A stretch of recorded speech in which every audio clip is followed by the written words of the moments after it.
Hey y'all, welcome back. Welcome back. What is this? This is It's like 2.5. You know when they did Lion King? 1.5. It's like 2.5 because we tried to come back in 2021 and we did like 2 episodes. It was just life was just lifing, you know. Lifing. Coming back from the pandemic, you got to regroup. Yes. But welcome back to Art of the Funny Girl, season 2.5. But we're gonna technically season 2 because we're gonna do it for real this time. So this is the real deal. Think of the other ones as like you just got a couple bonus episodes, okay? But we gonna two.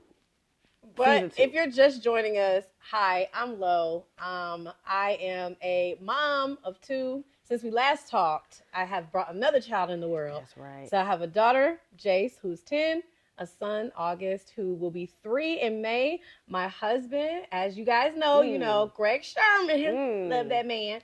And yeah, I think when we last talked, I was flying as a flight attendant. Yep. I have not flown in. I left, child. Let me just put it. I left. I don't fly anymore. A year? Yeah, Almost a year. Almost a year. I left last October. So coming up on a year, I do not fly anymore. However, I do fly on brand trips, but we'll get into that a little later. Hello. And this is... Okay, y'all. So since we last talked, my life is so different. But my name is Raina. A rebrand. This is a total rebrand. Okay, because when we first started in 2017. We're in 2024. Man. Y'all, that's crazy already. Like we live 5 different lives. My life is so different. So I was single as a Pringle when we first started. I had no children. Now I'm engaged. I'm getting married in a Pringle girl, single.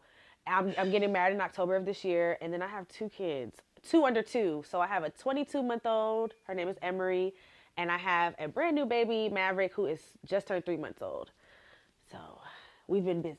We're going to dissect that shortly. We've been busy. We're going to unpack that shortly. But yeah, y'all, we miss y'all so much. And I just first want to say thank you to everybody who has messaged us and just stayed on top of us like, hey, when are y'all coming out? Let us forget about this podcast. And that means a lot. It means a lot, but I think we also didn't really realize when we first started it, it was just a passion project that we had that our dad kind of helped us with at first. And we didn't realize the impact that it had on the listeners or how many people were actually listening to it. Absolutely. So it was not going to dry up like a raisin in the sun. Y'all would not allow it. So I know. We thank y'all. Oh my God. Like the support, even when we announced us coming back out with new episodes, there were so many people like, finally, like, hello. Where have y'all been? Now, the one thing I do want to say is I know the podcast bandits are out here. Everybody has a mic. Everybody's saying stuff. And some of y'all need to have the mics revoked, okay? We're hoping not to be added to that number. But some of y'all need to go ahead and just go and put the mics up. No, okay? I feel like when you pick up a microphone and you're saying stuff, you have to really give it some thought. And I just feel like that is the biggest problem right now. So when we started in 2017, podcasting wasn't even a thing. We were just like, man, we need to figure out how to come up with our own show and be able to like share our stories. So that's what we'll continue to do. I don't know what these people out here doing in the podcast streets these days, but we're here to bring love, light, joy, laughter, and hopefully some fun folks to you guys. So we're looking forward to that. Hopefully, fingers crossed. Having some guests. Fingers crossed. So let's get into what you got going on, Miss Laurel Sherman. It's Well, Laurel Sherman now. Well, I do. I bid you adieu. I bid you adieu. I am wed. Okay, so look. Let me just start by saying I have my wedding rings on my right hand. Is my right hand? Yes, my right hand because... I forgot. Okay. Yes. So don't try to come for me like, why she got the rings? Is she still married? Yes, I am. I'm still married. I had what's called a wedding ring reaction. She had fungus, y'all. Raina, no, it was never fungus. Don't lie. It was fungus. It was never... I synced it. It was giving fungi. It was not. It's very similar to eczema, right? So I got it on I had my rings on my whole, like, I've been married 4 years, so I never took them off in 4 years. I was going to the gym with them. I was everything. I got pregnant. My whole pregnancy, I didn't take my rings off, and it caused my finger to develop a rash, basically. It's not fungus. Yo, you're throwing dirt on my name. You're throwing dirt on my name. So anyway, I looked it up on TikTok, of course, because TikTok is the new, what is that, WebMD? TikTok like, University. I'll be going TikTok University. So, anyways, I am married. I actually moved my last name to my middle name. So my name used to be Laurel Mary Oliveira, and now it's Laurel Oliveira Sherman. My mom is mad about that. I might have to. She got rid of Mary. She couldn't stand Mary. Now Laurel's born Christmas Day. That is not true. Laurel's born on Christmas Day. And her middle name is Mary, rightfully so. Mary. No, that's not where it came from. Where it came from mommy's name. That's why she's upset. It came from Rosemary. That's why Lonnie's middle name is Rose and mine is Mary. You wrong. You wrong for that. She's upset. I thought it was Mary, Jesus' mother, Christmas Day. Oh my God. You need to. I swear. I thought the whole time, I was like, that makes sense to me. Christmas Day, Mary. No, it's from Rosemary, mommy's name. Oh, that's how Lonnie got Rose as her middle name. And then, so I'm with you, Mom. She really like read me down, and I was like, dang, I didn't know. I didn't think about it like that. You know what I'm saying? So yeah. Greg was like, okay, well, you basically keeping your whole name, Laurel Mary Oliveira Sherman, which is, I was fine with it. Mm-hmm. But anyways, that is my name currently. I'm gonna have to revert back to Laurel Mary Oliveira Sherman. Mm-hmm. Like I said, I do not fly anymore. I really enjoyed flying, as y'all know. You know, in our previous episodes, if you go back, first of all, Jace is all upset. Jace is in a tizzy. Shout out to our PA, Jace. Jace is our PA today. She's unlocked her new gift. She's doing great. Y'all's put her to work. She's doing the sounds. She's doing her thing. But when I left, she was like, "What? No more free flights?" Jace said, "Where's my flight benefit?" Outrage. That's the only way this arrangement was working for me. But when you turn 18, you could circle back and just apply for a job, get you a little part-time job. Be a baggage handler. They always start you at the baggage, baby. Baby, they still start you at the baggage claim, okay? You gotta move up. You gotta move up. You never know. But anyways, I don't fly anymore. You go back to our previous episodes. We went to Amsterdam together, Lindsay and I. She used to be my flight companion. I was her wingman until she got almost married, and I got the boot. My man had to get on the benefit. So yeah, but that was a fun time in my life. And then now I'm a full-time entrepreneur. Full-time. I gotta break the fourth wall, y'all. I'm recovering from a cold. My God, I gotta do it because it was gonna drip, and then what was we gonna do if it dripped? We just gotta keep it a buck. But yeah, I had a baby, you guys. Once I had August, I was like, all right, I have this 1-year-old baby. Now I'm going back to flying. It was just too much. It was too much. I couldn't be at home, and you know, of course, with COVID and all of that, still being present. At one point, August had gotten COVID, and when you were flying during COVID, like I don't know how you were doing that because I didn't. So, oh right, you was calling out. No, shut up. What are you talking about?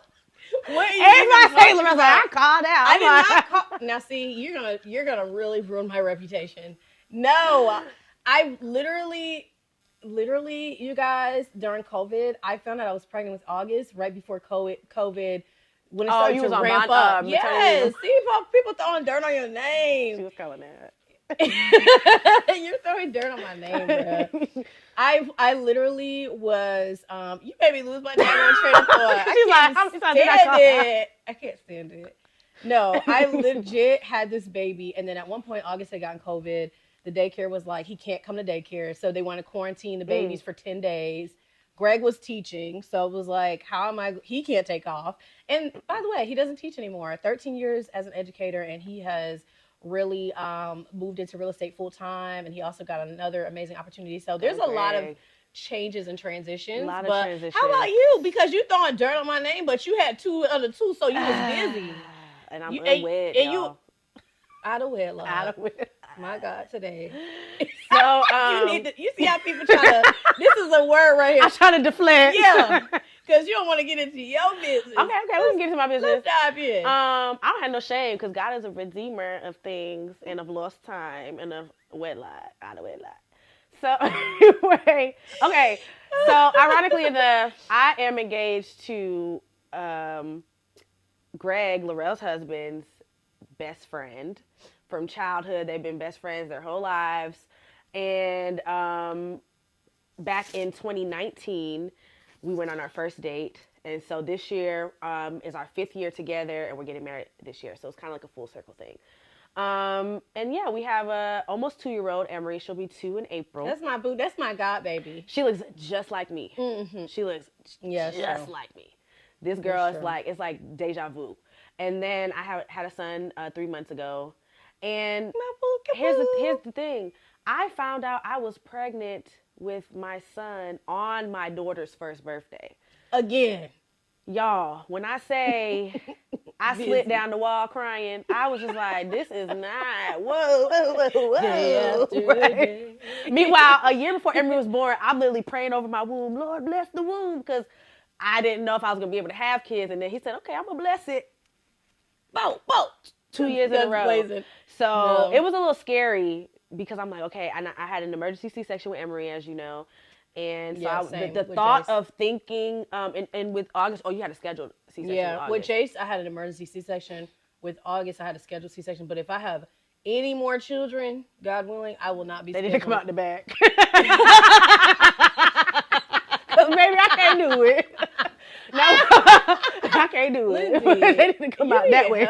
You need help. Let me just tell y'all. Let's talk about C-sections. Let's do a sidebar. You need help. I need help. And I'm gonna need help if God forbid I ever get pregnant again, because baby, I can't do it. They need to come out the backside. Okay, so with Emery, I ended up having to have an emergency C-section about 3.5 weeks, almost 4 weeks earlier than her due date, because they kept telling me that she was small. And long story short, they were telling me, you're getting big, but the baby ain't growing. They was like, yeah, you're gaining weight, but we're worried that something's wrong with your placenta. And so I went in for a routine checkup, and the doctor came in and was like, get your stuff together. You're going to the hospital tonight. And so then I ended up having her. They kept telling me she wasn't getting over 4 pounds, but when she came out, the girl was 5 pounds, 15 ounces. But and you know what, though? I think that is okay to...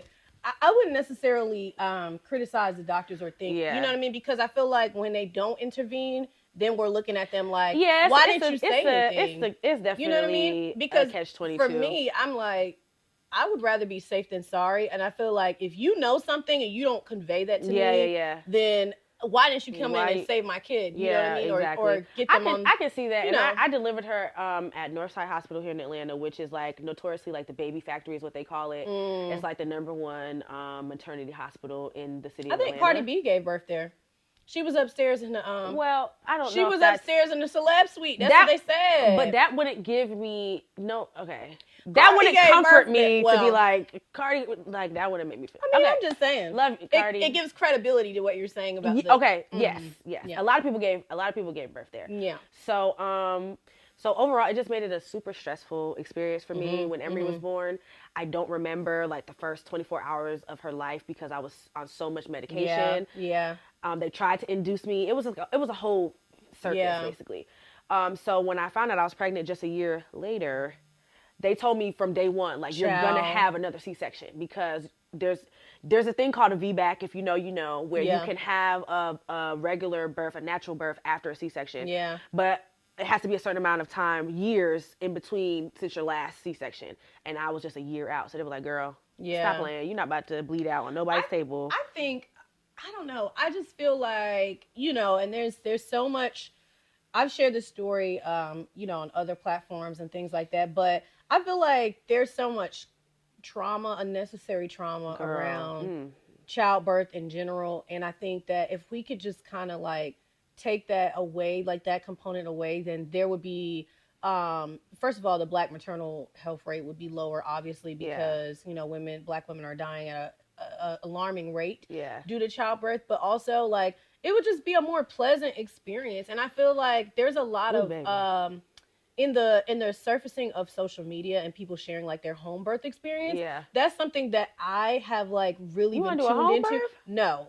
No, I don't want to do a home birth. Let me be clear. But I admire the women who have said, okay, I've had all these trauma experiences and now I'm going to try something new. And then they've kind of opened up their world to let us see what that looks like. Right. Because like, for example, Kathleen Celeste, who I love, she just had her 4th baby, and I think the last 2 were home births because her first 2 were very traumatic. And when I watched it and they were playing worship music and her husband was there and her kids were there, it really blessed me because I'm like, man, they really trusted God on another level to give birth to more kids. And it ended up being beautiful, you know? So I'm like, how can I take that component and achieve that if I do decide to have another kid, but like achieve it at the hospital? With the doctor. Yeah. And an epidural. How can I transfer that same to the spirit? epidural? I need the spirit of the epidural. I need the spirit of the epidural, baby. Epic. Break it up. No, I definitely want all of the medicine. And I want all of that, but I want like the peace that surpasses all understanding to be present as well. And listen, just hear me out. Because listen, I had August, right? And so with Jace, I had an emergency C-section, and that was very, very scary. However, even though it was scary, I felt like, everything after that was okay. With August, although it was scheduled, it was just a wreck. Like, oh, really? See, with Maverick, with it being scheduled, it was way more peaceful for me. Well, that's what I was going to say. So the spiritual part and like the peace part came in where when I had August, I asked the doctor if we could play gospel in as he was coming out. Mm-hmm. And the song Jireh by Maverick City was out at the time, and that was all I was listening to. Man, like back to back to back. And I asked her if I could play it in the operating room. Like, fine. No, she was. Okay. They were so. They could be. I give us all these plans. Right. No, I'm just kidding. They were super nice. Like the doctor, the surgeon, the nurses, all of that, and we played it. And it was just so peaceful. He came out, and it's interesting because he came out to Jireh playing, and now he loves music. He loves music. He loves church. Yeah, he does. And dancing, that boy can dance. That's a worshiper. He got the spirit of David. Yeah, see, Davidson. So one thing about him, he's gonna be dancing. Transfer that same atmosphere. What do you think about that experience was missing for you that you're hoping to get from if you decide to have another baby? I think the pain of it, like, I feel like C-sections in general, like, no shade, no tea. Like, I mean, do what's best for you. But for me, I'm just not that girl for that no more. Like, I can't go, like, the recovery of it, first of all. It's rough. It's a rough recovery. It's rough. And also, my pain tolerance is very low. That's why I don't have no tattoos. Oh, see, my pain tolerance is high, though. But I have no tattoos. When you think about it, for you to get sliced like that, the recovery is really fast. Too fast, don't you think? You're getting sliced in half, and they say 3 days you get your walking papers. Excuse me? I need a wheelchair. I got sliced. I need a scooter. I need to have a oh my God scooter, and I need a nurse at home health care aide, please. Somebody needs to be visiting me. Now let's get it too fast. Like, I was sliced in half after carrying a whole person for 10 months. Let me tell you, after I had Emily, I was back at work in 4 weeks. No. They said, if you want to come back sooner, you can. I said, I'm calling the cops. I'm calling the cops. This is an emergency. I'm actually pressing charges. Against you. It's crazy to me. Hurtful. You got 3 to 4 days in the hospital. They're like, okay, go home with this baby. Yep. And these pain pills. In the first 2 days, they only give you chicken broth. I'm like, I got morphine. I'm on a morphine pump. And all I have is chicken broth? No. Something seems wrong about that. Y'all trying to kill me. So now my blood sugar is low. My blood pressure I'm hungry. Low. My iron's low. Y'all, let me tell you, this is not even funny, y'all. This is not funny. It's funny, but it's not funny. Jesus. After I had Maverick, right, I went, thank God I had a room full of people. It was our sister Leilani. Yeah. One of our best friends, Mia, and my mother-in-law. I said, I need to take a shower. I'm stinking. You was stinking? Well, you get musty. I got musty. Yeah. I was musty. It was me. It was my personal experience. Let's speak from that. I was musty. You go through a lot, and I just wanted to take a shower. Baby, I said, I want to get in a hot shower. So I go in, there's a shower in the room, bathroom in the room. I go in there. Yeah, it must have been too hot because I passed out in the shower. All the hair was boom, boom, boom. And then me opened the door and said, Mia. She said, we need a nurse. I just want to pause here and say, shout out to Mia Leanna Harris. Mia is always getting me out of a bad situation. Picking this woman up. Every time Lindsay was pregnant, she's calling me. She's like, I passed out at work. Mia picked me up off the bathroom floor. Mia is helping me get to the bathroom. I'm like, Mia has saved my life on a number of occasions. That's why she's my daughter's godmother. Yes. Shout out to you, Mia, because you that girl. But you just go through a lot after having it's a major surgery. Absolutely. And they just like, oh, you had a C-section in your home. In the hospital longer for other procedures, and then with a broken ankle, you in the hospital 2 weeks. Goodness. Come out with crutches and a wheelchair. 2 weeks. And a home health care aide. And C-section is like, huh, here you go. And I'm taking home a baby? And I'm taking home a baby. This needs to be investigated. And let me tell y'all what happened. I need the attorney general right now. But let me tell you what happened. It was so sad. What? Well, Emery, because Emery, when I gave birth, she was only 19 months. You said, huh? She was only 19 months when I gave birth. Got you. Okay. And so she's still a baby. And after I came home with that baby, we knew she was going to have some sort of reaction to the baby. I thought she was going to be straight, honestly. I knew she would know that something different was in the air.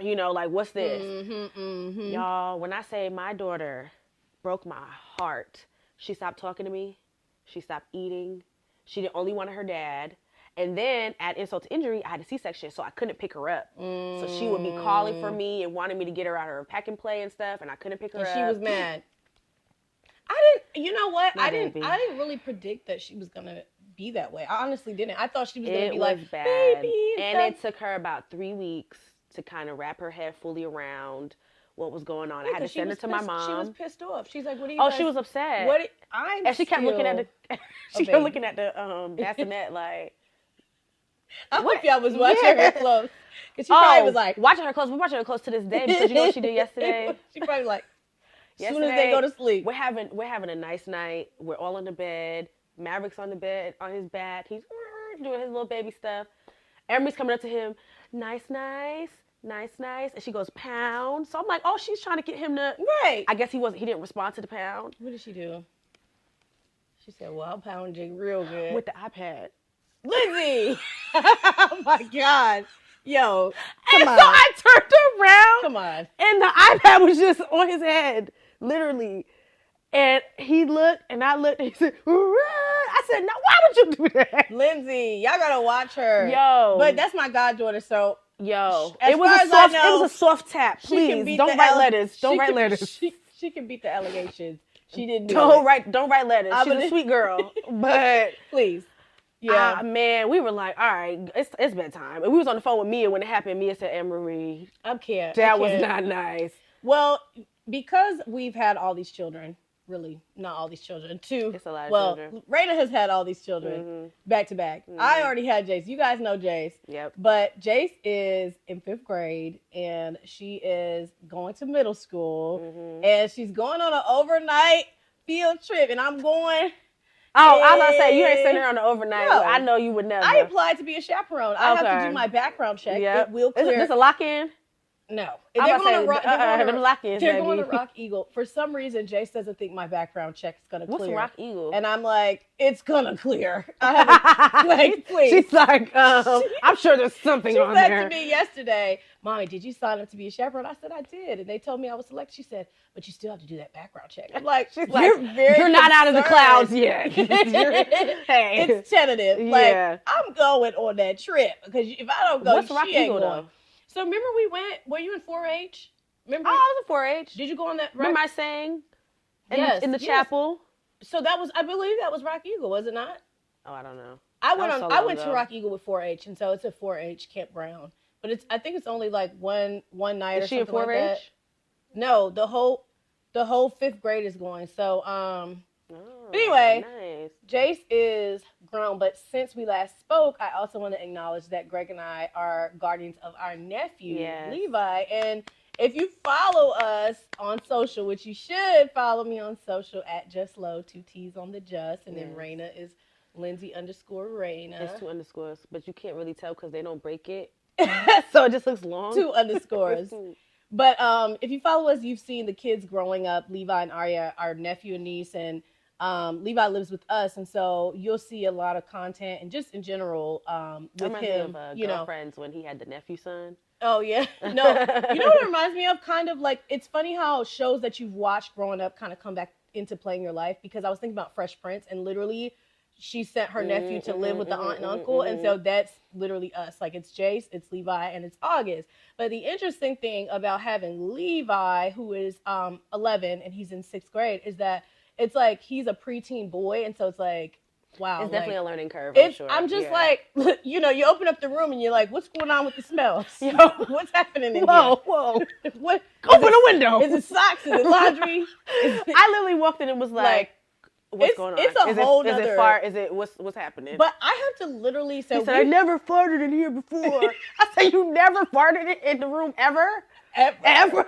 Like, now something about that don't seem too right. No, it's not right. But it's just a different dynamic now, and so my life has changed. Not so much in having more kids, but of my own. But in taking in Levi, it's like, okay, we got Jace who's headed to middle school, Levi who's in middle school, and then August who's 2 turning 3. So it's just different places.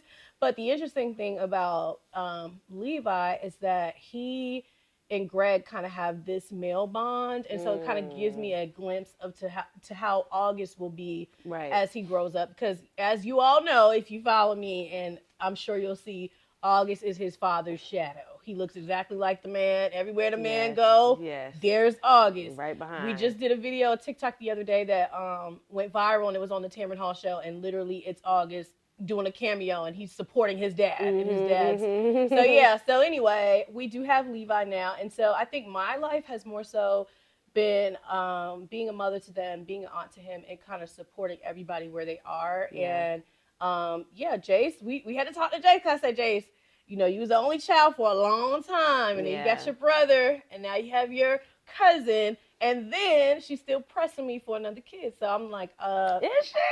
Most definitely 100%. Ooh, baby. Because she wants this next child to be a baby girl. Now, what if it come out a boy? Now then what? If it comes out to be another boy, she just gonna get what she got. Yeah, to get what you get, don't have a fit. I mean, what you want me to do? I tried for another kid, and you got another brother. Let me ask you this: what would you say?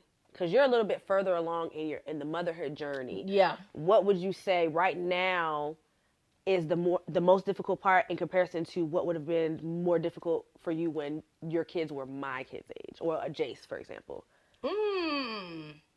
Rephrase the question again. Like, what was the most difficult thing for you when Jace was younger, and maybe you didn't have all the resources, versus now you're more established, you're married, you have a house, a home, but you have more kids? So I think it was different then because, well, first of all, let me just say, and I've said this so many times, but I will say it to the end. Like, when I had Jace, I had a village of people that were like there all the time. Like, you know, Giles, who's here at Village. I mean, Giles, Miles, Mia, Nia, like Leah, all the Eas. Not Giles, Miles, Mia, Leah, Nia. Yes, it's the truth. Like, oh my God. You run the Eas. What rhymes with Lindsay? No, Lindsay, you too, but I'm saying, now see, because people be trying to cut up. Lindsay. No, you even, like, I mean. No, I get you. The family for sure. You know what I'm saying? The family for sure. But you had branches yes, on that it was tree. So many different branches. Yeah, you did. You had a lot of people that so helped. For me, I never felt like, okay, I'm out here doing this by myself, even though I was young and there was a lot that I was navigating. Like, I was in school, I was working, I was in ROTC, then I left ROTC. So there was so many moving parts, but I never really felt like I don't even got nobody, which that can be very isolating to feel that. Yeah. Now with August, because we kind of live far from everyone and I was married, it was like, okay, it's me, my husband, and his baby. Like, mom came and stayed with us, and then mom left, and it was like, hey. Yeah, it's like, y'all, I have to really just tell this, he gonna get me real bad. But the first day, my mom stayed with us the first couple of days August was born. And then after that, she's like, all right, I got to go back home. I got to go to work. We're like, okay, we're cool. We're good. Right. And at this point, mind you, I had a C-section, so I couldn't really walk. I was, still in a lot of pain. And I want to note, I did not take any of those pain pills. Laurel cannot do narcotics. No. The narcotics are out. They're out. The opioids. They're out. The doctor said to me when I was leaving, she said, you haven't taken any pain pills this entire stay. Do you want me to put in a prescription for you to take the pills home? I said, you can put the prescription in, but I'm not going to take it. Even in the hospital, you didn't take? I didn't take anything but Motrin and Tylenol.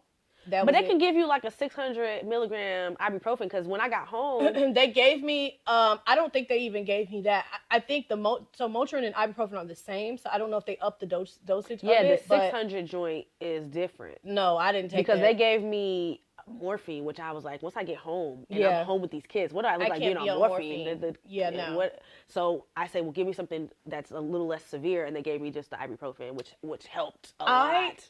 I couldn't be on, so just a little context, as you guys may or may not know this, but since we last spoke, we lost our dad. We started the podcast in 2017. In 2019, he passed. Our dad passed. In 2018, he got sick. So during that time, it was a really just emotional time. And then going into pregnancy and having a son and knowing that he was not there to see he would never know my son, that was a lot for me to digest. And so adding drugs to that ain't no way. I didn't see where that was going, but now I see where it's going. You infuse that with drugs.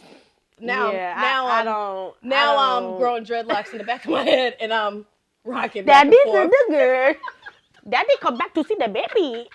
now I'm seeing visions of my dad. Oh no! Now all of a sudden he's in the hospital with us. Like, it just was gonna take a dark turn, and I didn't want to put my husband or myself. Let me tell you, they had me on a drip in the hospital. It was coming through my IV, and they said anytime you need it, you press this button. I'm in the bed. Out of control. So yeah. So anyways, I didn't take any of this pain medicine, and so we get home. My mom leaves, and the first night she leaves, I promise you this. The first night, middle of the night, the baby's crying, and we weren't prepared. We didn't bring the stuff upstairs like we should have. So the milk and everything's downstairs. Greg goes downstairs to make a bottle. I hear the man goes tumbling down the stairs. I'm talking about, y'all. It was a continuous tumble. Like it was like, oh my God. I flew out of the bed because I thought he had my son in his arms, even though I care about him also. I thought he fell down the stairs with the baby. So I fly out of this, and I'm like, where's the baby at? And he's at the bottom stairs, and he's like, he's bleeding. By the way, bro. He's in the crib. He's laid out, knees rug burned up, blood. And he's like, Laurel, he's in the crib. Like, but thank you for asking if I'm okay. And 911? Mind you, I had a C-section. So he's like, Laurel, I've never seen you fly off the bed so fast. Like, I was in so much pain. Stitches is gone. Stitches bust loose. I don't know what the Stitches was doing at that point. I just thought he fell down the stairs with my son. And I was like, what? And then he gets up and his knees are all busted up. And I was like, so what happened? Because I was trying to figure out why it was a continuous tumble. Like, there was no break in the tumble. Like, you didn't catch it. There's a railing. He was like, my foot got stuck in the carpet. I said, oh, Lord Jesus. Well, you need some peroxide. Let me get you some Band-Aids. Child, I was just like, there's a first aid kit under the sink. Take care of yourself.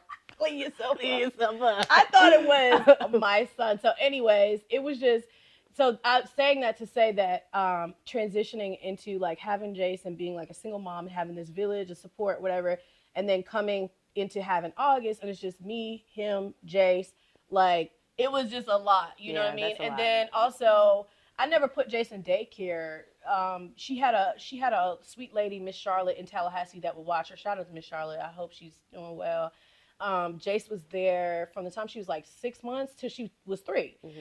With August, he went to daycare at 10 months because I just was like, I can't be home. The baby's here with me and it's me and him and he's looking at me and I'm looking at him. I was just like, So Greg was like, Laurel, like, you don't have to feel bad. Like, you can put him in daycare. Like, we have the money to put him in daycare, even though daycare is expensive. He was like, let's just get him in daycare because the mental health was like declining. I would say plummeting. For me, in the toilet with y'all, and daycare is a ticket. Like, daycare, it costs to have children anyway, but daycare is like. But if you can do it, I would just say this is the last little note that I would say is like, if you can afford it, right, even for a brief period of time, or you can find someone that you trust that can watch them, I would take advantage of it, especially if you feel like you're struggling. Because I think the biggest thing for Greg, I tell him this all the time. I remember being in the kitchen and he looked at me and he was like, yo, like, what's up? Like, you don't even seem like yourself. And I'm like, I can't do this. Like, I'm trying to get my health together. I'm trying to get my mental health together. I'm, still carrying all this weight on me. Like, there's just so much going on. The lady sitting on the edge of the bed like this. Yeah. I'm like, that's me. I never understood her more. It was very overstimulating to have, August was not August came out guns blazing. Yeah, it was such a peaceful birth. We played Gyra. He did. And August came out.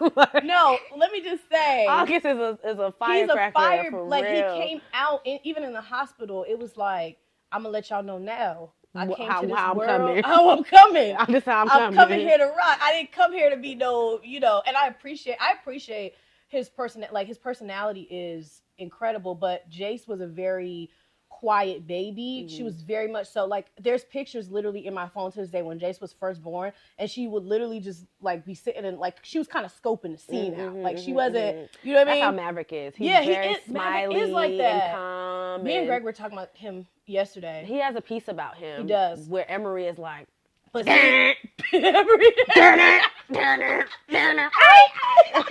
Like, oh my God. Emery comes on the scene, she's like Angelica. She's on a baby is a gift from a Bob. You ever noticed that, a gift from a Bob? I'm like, who's Bob? Yo, that's Emery. So imagine that in reverse. Like, Jace was very now Jace didn't like to go to sleep now. Jace did not like to go to sleep. Just called me at 3 o'clock in the morning. I'd be asleep. Jace would still be up. My phone would ring. She'd answer on the phone. Hey, Sissy. Yep.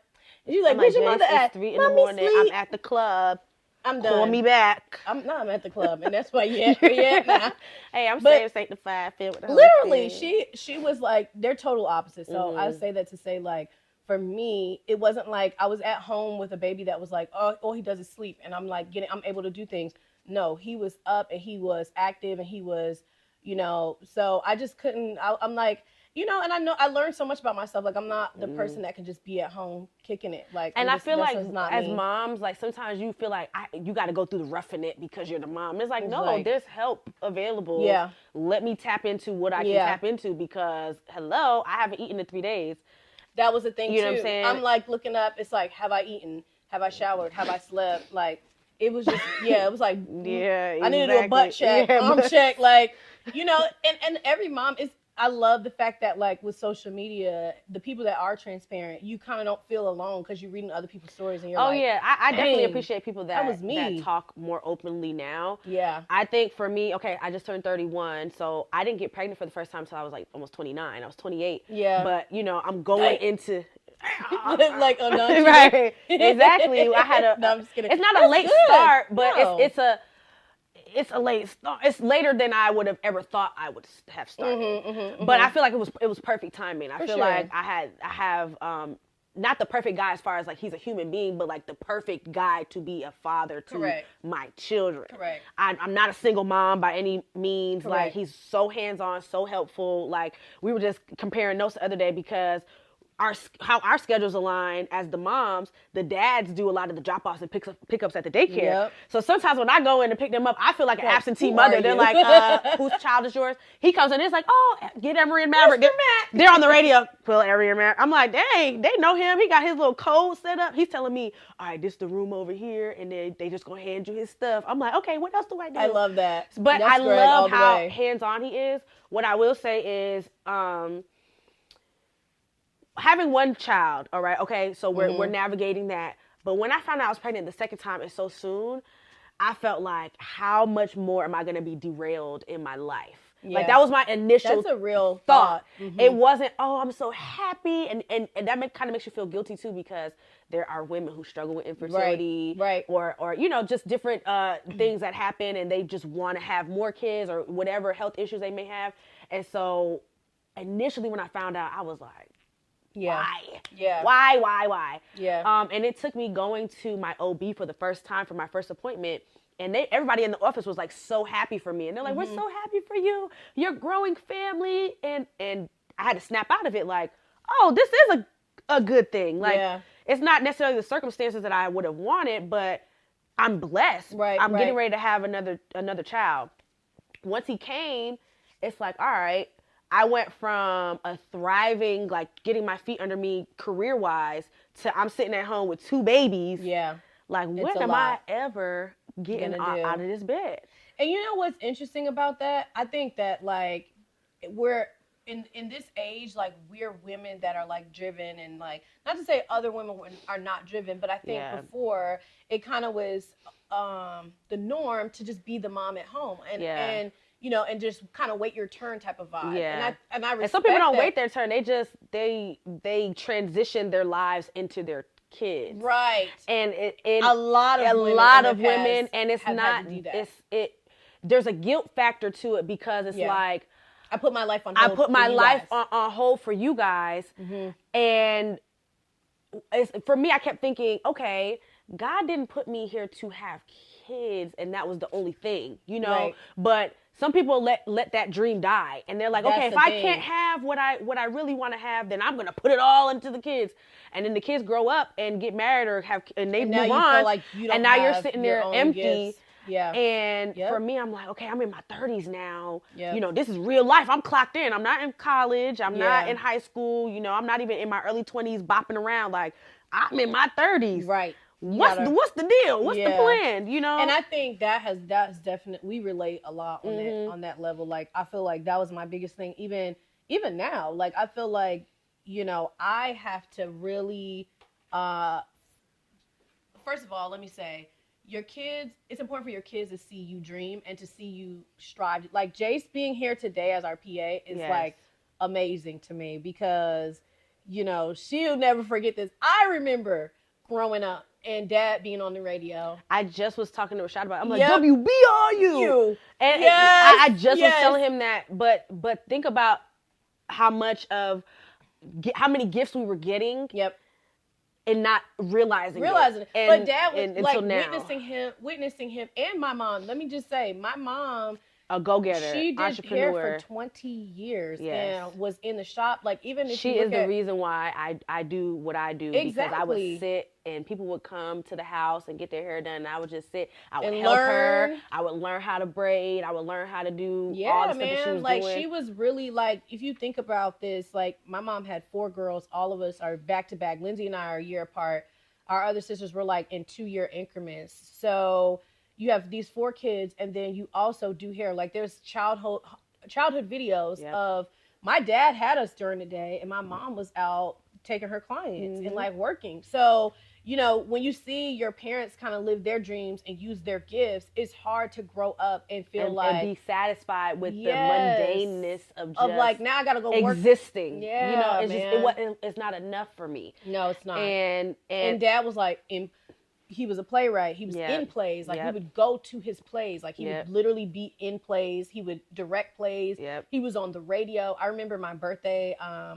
My birthday's Christmas Day, and remember Dad was on the radio one year, and he let me call in. He's like, this is WPRU, and today's my daughter's birthday, and had me on the radio. Like, and this was like national radio. So seeing that really impacted us and impacted me greatly. And then to grow up and be a grown woman and like exploring, like, what does my life mean? What are my gifts? What are my passions? And what, if I go into the grave, like, what do I have to get out into this world before there's so many, you know, and the best ideas are at the cemetery. Yeah. So it's full circle for us to keep striving after whatever our dreams are, both individually and collectively. We've been saying for years, like, we got to get our show back. Yes. Like, we have to get back. And then you look at them like, so much time has gone by. But I want to say, though, before we wrap, I'm going to look into the camera and say this. This episode is for the dreamers. Yes. For the moms. The dreamers, the schemers, the dreamers, okay. All right, DMX. You're right. I was going to say, all right, DMX. But this is who this episode is for. No matter how long it takes to get back on, start over, restart. Get on the good foot. Get up on your good foot. She was out of pocket for that record. She was out But anyways, she was like, no matter how long it takes, get back to it. Get back Nikki, to it. We got to talk. Come on the show. Get back to it. Get back, because it will be fulfilling to you, and it will bless your children. Yes. It will be and the legacy. And the Bible talks about that. That's biblical about leaving a heritage for your children. Exactly. So, this is for you guys. And if you're not already, please subscribe. Hit the notification bell so you can get because we will be uploading on a consistent basis. Yes, we for real, y'all. We're not gonna leave y'all hanging ever. So make sure you hit the notification bell. Follow us on social media. We'll link all of our socials down below. Yes. And we hope you enjoyed this episode. Welcome back. We love you guys. And Art of the Funny Girl podcast. Nikki, come on, we gotta talk. Please don't, because I want peace. I want peace. I choose peace.